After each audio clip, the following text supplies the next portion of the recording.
मित्रों नमस्कार। आज हम इस योग की कक्षा में एक विशेष बीमारी पर चर्चा करेंगे।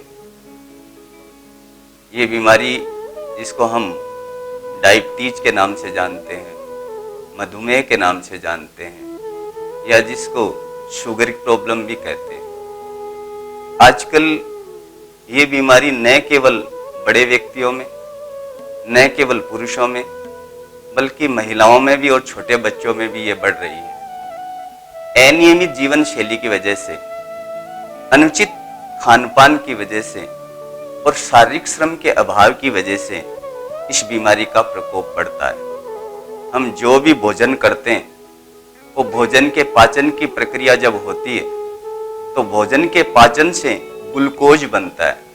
वो ग्लूकोज धीरे धीरे आंतों के द्वारा अवशोषित होकर हमारे लीवर में चला जाता है और उस ग्लूकोज को रक्त के साथ पूरे शरीर में पहुंचाने का काम वो हमारे ब्लड सर्कुलेशन करता है। परंतु प्रत्येक कोशिका तक, प्रत्येक अंग तक ये ग्लूकोज तभी पहुंच पाता है जब इंसुलिन हार्मोन का साथ हो। यदि शरीर में इंसुलिन कम बनेगा तो ग्लूकोज की मात्रा खून में ही रह जाती है, जिसके कारण हमें डायबिटीज की प्रॉब्लम हो जाती है, जिसके कारण हमें शुगर की प्रॉब्लम हो जाती है। इस शुगर की प्रॉब्लम को मिटाने के लिए जरूरी है कि हम अपनी दिनचर्या में कुछ परिवर्तन करें, कुछ आहार में परिवर्तन करें, चिकित्सकों से परामर्श लें। इस बीमारी के लक्षण क्या हैं? यदि आपको बार बार पेशाब लग रहा है, यदि आपको बार बार प्यास लग रही है, यदि आपके भीतर चिड़चिड़ापन है, कहीं भी चोट लग जाए या कोई घाव हो जाए, वो लंबे समय तक ठीक नहीं हो रहा है, यदि आप के कहीं भी हाथों में, पैरों में या गुप्तांगों में खुजली आती है, खुजली के जख्म हो जाते हैं, ये सब लक्षण इस बात की ओर संकेत करते हैं कि हम शुगर की बीमारी की ओर आगे बढ़ रहे हैं। ऐसी स्थिति में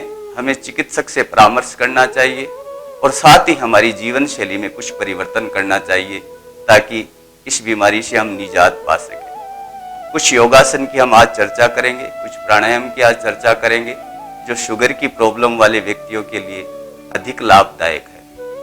उनको दैनिक जीवन में हम शामिल करें तो इस बीमारी से हम काफी हद तक ठीक हो सकते हैं। तो आइए हम उन उपायों की और उन योगासनों की चर्चा करें जो शुगर के रोगियों के लिए बहुत लाभदायक है। आइए तो सबसे पहले करते हैं मंडूकासन का अभ्यास। मंडूकासन के अभ्यास के लिए सबसे पहले वज्रासन में बैठेंगे, दोनों पैरों को सामने फैलाएंगे।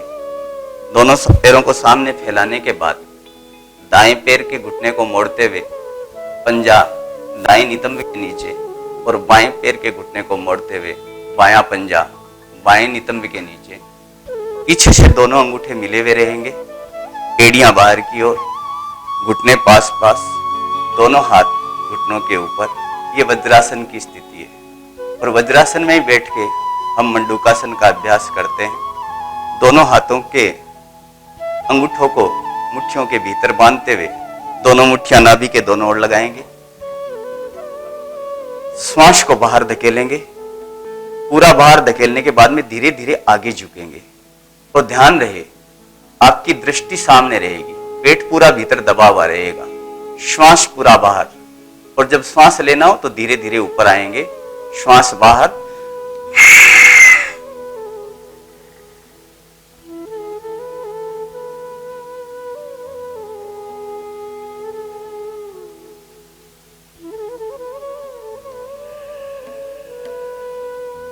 श्वास भरते हुए वापिस। फिर एक बार इसको देखते हैं। वज्रासन की स्थिति में बैठेंगे, अंगूठा भीतर, मुट्ठियां दोनों बंद और मुट्ठियों को नाभि के दोनों ओर लगाएंगे। श्वास बाहर निकालते हुए धीरे धीरे आगे झुकेंगे, दृष्टि सामने रहेगी। जितनी देर श्वास रोक सकते हैं उतनी देर आगे झुके रहेंगे। फिर श्वास लेते हुए धीरे धीरे वापस अपनी स्थिति में आ जाएंगे। इस मंडूकासन का अभ्यास हम 3 से 5 बार रोज कर सकते हैं। और अब अगला अभ्यास गोमुखासन। गोमुखासन के लिए दोनों पैरों को सामने फैलाएंगे, बाएं पैर के घुटने को मोड़ते हुए पंजा दाएं नितंब के नीचे, दूसरा पैर इस तरह से मोड़ेंगे कि घुटने पे घुटना आ जाए, और जो पैर ऊपर है उस हाथ को ऊपर से लाते हुए दूसरा हाथ पीछे से ले जाते हुए अंगुलियों को एक दूसरे से पकड़ लेंगे और गर्दन सीधी रहेगी, दृष्टि सामने। थोड़ी देर बैठेंगे, पुनः एक बार इसको दोहराएंगे दूसरे पैर से। अब दूसरे पैर से आरंभ करते हैं। पहले दाएं पैर को मोड़ेंगे और बाएं नितंब के नीचे रखेंगे, दूसरे पैर को इस तरह से मोड़ेंगे कि घुटने पे घुटना आ जाए। अब बायां हाथ ऊपर से जाएगा, जो पैर ऊपर है, दायां हाथ पीछे से, दोनों अंगुलियों को एक दूसरे से पकड़ेंगे, गर्दन सीधी रहेगी और दृष्टि सामने। थोड़ी देर के लिए बैठेंगे, फिर धीरे धीरे हाथों को खोलते हुए पैरों को सामने फैला लेंगे। ये था गोमुखासन। अब तीसरा अभ्यास अर्धमस्तेंद्रासन करेंगे। एक बार देखिए, इस आसन में सबसे पहले दोनों पैरों को सामने फैलाएंगे। अब बाएं पैर को मोड़ते हुए और दाएं नितंब की ओर रखेंगे और दाएं पैर को, पंजे को बाएं घुटने के बाहर की ओर टिकाएंगे। बाएं हाथ को दाईं ओर घुमाते हुए घुटने के बाहर से पंजे को पकड़ना, दूसरा हाथ कमर पे रहेगा और पीछे की ओर गर्दन को घुमाएंगे। श्वास बाहर रहेगा, घुटने से पेट को दबाएंगे। शुगर के अभ्यास के लिए ये बहुत ही उपयोगी आसन जो हमारे पेनक्रियाज को ठीक करते हैं। फिर वापिस दोनों पैरों को धीरे धीरे सामने लाएंगे।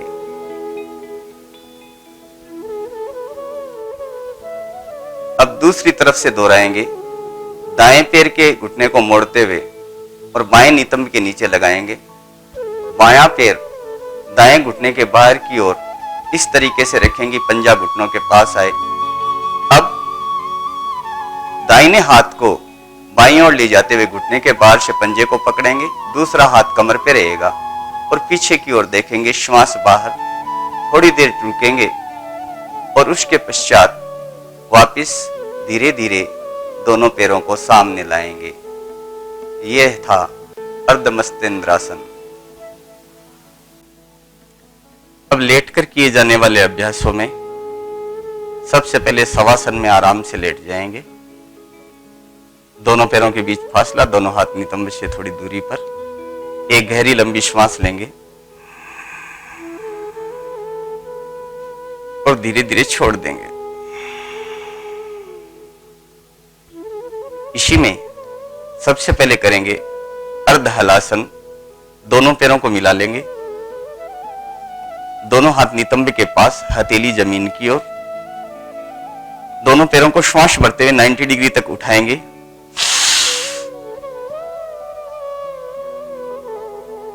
रोक के रखेंगे पैरों को, फिर श्वास छोड़ते हुए धीरे धीरे वापस नीचे ले जाएंगे।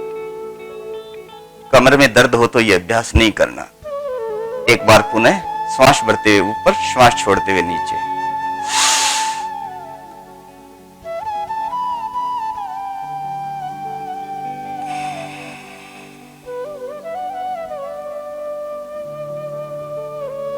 लेटकर किए जाने वाले आसनों में सर्वांगासन भी डायबिटीज के लिए उपयोगी है। करने की विधि को समझेंगे। दोनों पैर पास पास, दोनों हाथ नितंब के पास। पैरों को ऊपर उठाएंगे और धीरे धीरे पीछे ले जाएंगे। नितंब को सहारा देते हुए वापिस पंजों को ऊपर लाएंगे। पीठ एकदम सीधी, पंजे बाहर की ओर तने हुए। दृष्टि पैर के अंगूठों पर, थोड़ी पंजों को पीछे ले जाते हुए पहले पीठ को टिकाएंगे, फिर धीरे धीरे पंजों को नीचे लाएंगे। पेट के बल लेटकर किए जाने वाले अभ्यासों में सबसे पहले करेंगे भुजंगासन। दोनों पैर पीछे से मिले हुए, दोनों हाथ तो थोड़ी जमीन पे, श्वास भरते हुए उठेंगे। कमर तक उठना है, दृष्टि जितनी पीछे तक ले जा सको। थोड़ी देर रुकेंगे, श्वास छोड़ते हुए धीरे धीरे वापस नीचे आएंगे। एक बार पुनः दोहराएंगे, श्वास भरते हुए ऊपर, श्वास छोड़ते हुए नीचे, धीरे धीरे जाना, धीरे धीरे आना।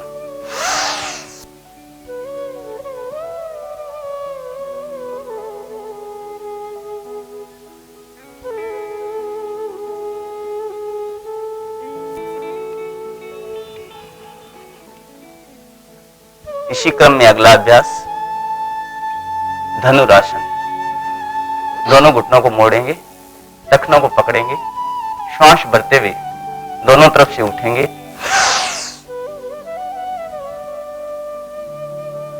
और श्वास छोड़ते हुए धीरे धीरे वापस नीचे। फिर एक बार श्वास भरते हुए ऊपर,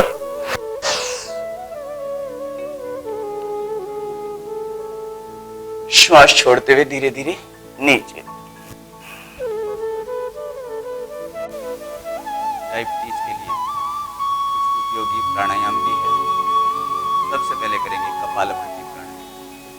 कपालभाति प्राणायाम हमारे पेट के समस्त जो अवयव हैं उनकी एक्सरसाइज हो जाती है, पेनक्रियाज रीएक्टिवेट होता है।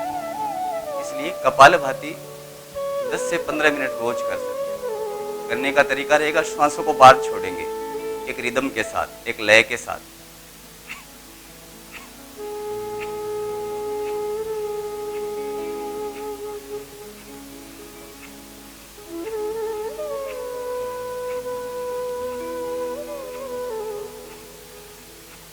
जब श्वासों को बाहर छोड़ेंगे तो पेट भीतर जाएगा 1 मिनट में 60 बार, और यदि हम 15 मिनट करेंगे तो 900 स्ट्रोक लगेंगे।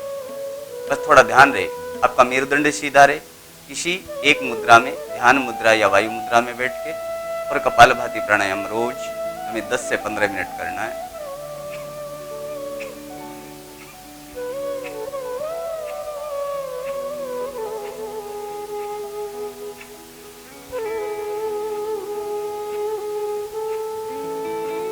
मधुमेह के रोगियों के लिए ये बहुत ही उपयोगी प्राणायाम है, इसको रोज करें। और उसके बाद में 5 से 7 मिनट अनुलोम विलोम प्राणायाम। दाएं हाथ को ऊपर उठाएंगे, दाएं नासिका को बंद करेंगे, बाएं से लंबा गहरा सांस भरेंगे, फिर दाएं से छोड़ेंगे, दाएं से लेंगे, बाएं से छोड़ेंगे।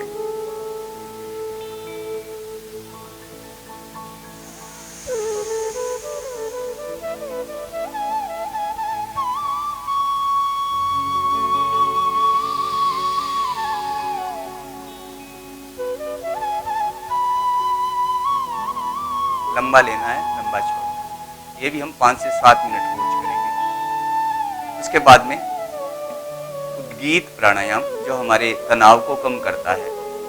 डायबिटीज के लिए तनाव कम रखना बहुत जरूरी है, इसलिए ओंकार का लंबा 3 बार नाद करेंगे।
डायबिटीज के रोगियों के लिए उपयोगी आसन और प्राणायाम पर चर्चा।